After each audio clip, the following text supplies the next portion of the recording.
We found out about a brand new mode for Far Cry 5. It's called Far Cry Arcade, and this here is my friend Clark Davies, who is the lead designer on this new mode. Can you sort of encapsulate it for us? Because when you say Far Cry Arcade, you're thinking we're walking up to an arcade machine and we're just going to start shooting at things, but there's a lot more going on here, right? For sure, yeah. Far Cry Arcade is our platform for players to build, create, and share their own maps with themselves, their friends, and the community. And I would assume that the Far Cry Arcade moniker kind of represents the fact that this is a lot easier to create than in previous Far Cry map modes, I would imagine. Right, that's absolutely true. We've really made sure this time that Far Cry Arcade is easier to get into than ever before. We're making sure that wherever you are, whether you're playing in the campaign or whether you're browsing through the menus, you have very quick and easy access to get into it, either straight through the menus or from some cool arcade booths that you're going to find all around the campaign world in Montana to just jump straight in. Now, you say map editor, and right away a lot of people's eyes glaze over and they get sort of sweats and they get nervous and they're like, how much work am I going to have to do? Like, how hard is it? Can you be honest? How long do you have to sort of tinker and tailor on these things until you get something? So we have a series of game modes that everyone can just jump straight into creating right off the bat. Anyone can make a map in less than an hour with the new tools that we have. And can you give us a sense of some of the stuff that we'll be able to do within the editor? It's not just building maps. You guys have actually created sort of game modes within these maps too, right? Right, absolutely. We know that completing outposts is gameplay that everyone really enjoys in the Far Cry series. So we have an outpost game mode for you to create your own and then, of course, share them with your friends. But one of the biggest improvements we've made over previous versions is that we have brand new sets of content that come from previous Far Cry games, but also other games from Ubisoft like Assassin's Creed and Watch Dogs. We have over 7,000 objects for you to play with. That is amazing. Tell me how that is going to work. So these are going to be like buildings and textures and things that we've seen in those games that can then be applied to any of the geometry that we build in our world here? That's it, exactly. Like I say, over 7,000 different objects from all of those games, whether it's whole buildings or individual objects or pirate ships or the Yeti from Far Cry 4. There's no restriction on how you can mix and match any of this content. It's really up to you and your imagination. So how is that going to work then with the, taking from other games and stuff? Are we going to be able to see characters that we've seen in those games? Like, is Ezio going to suddenly pop up in Far Cry?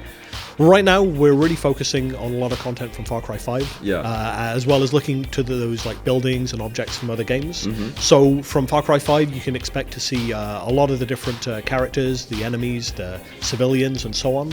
The full roster of wildlife. So all the animals you're going to see in the main game: bulls, bison, wolverines, boars, deer, moose. And even skunks. And like I say, you'll have the Yeti from Far Cry 4 as well. So I guess the door is open, though, to opening for lots of other types of games to pop up in here, and also maybe some characters and things like that we've seen elsewhere?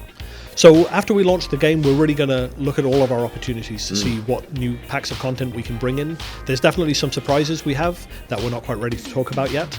But absolutely, we'll be listening to our community as well to see where we go and how we can deliver new content to everyone. And I guess you're also going to do something to kind of highlight the best maps and work with the community to kind of point people to really cool sort of, versions of game design ideas that are going to be in the Far Cry Arcade, right? Exactly. At launch, we'll be able to put the spotlight on featured maps that we think are the best that the community are offering. And through the rating system, the community can help to upvote stuff, and everyone then can see good trending content. And then as developers, we're going to be running some map jams after launch. So we'll be able to give the community some themed competitions to work around, really galvanize them and get their creative juices flowing. How are you, because I imagine you kind of have to launch with some of this stuff already prepared. How are you doing that? How are you already working with the community? Yeah, the Far Cry Arcade team are already building maps for us that we'll have at launch. And we already have worked with our community, a select group of people who've been building maps with us all the way back to Far Cry 2.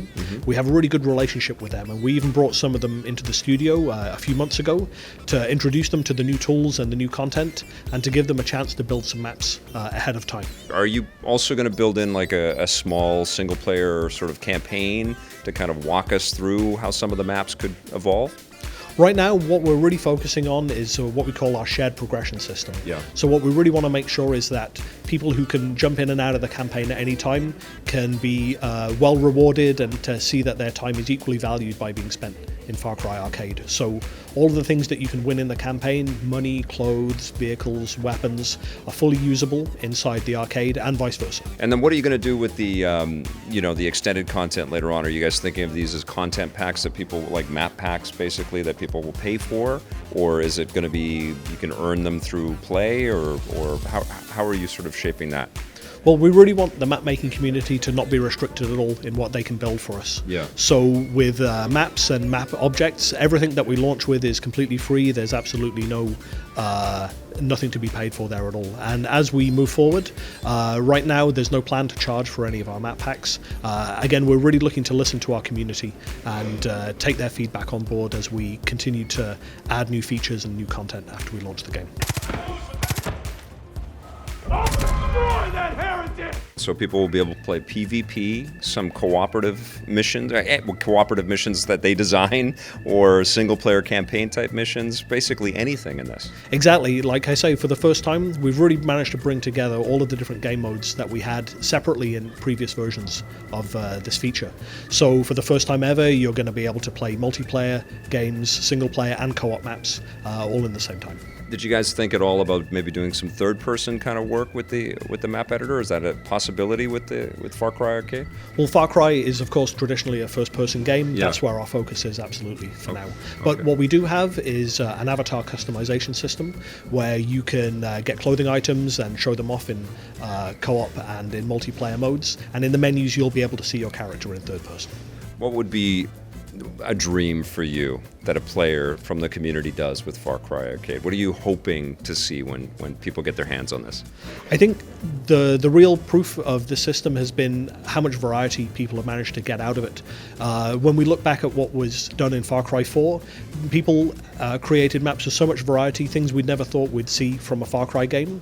And now by adding in content from other Far Cry games and even other Ubisoft franchises like Watch Dogs and Assassin's Creed, we really think that the community has got more tools and more power than ever before to just make whatever they want. So we're really looking to see how far the community can take it. You want players to make a better game than Far Cry 5, don't you? That's really what you want, right? Come on, you can be honest, Clark. Come on.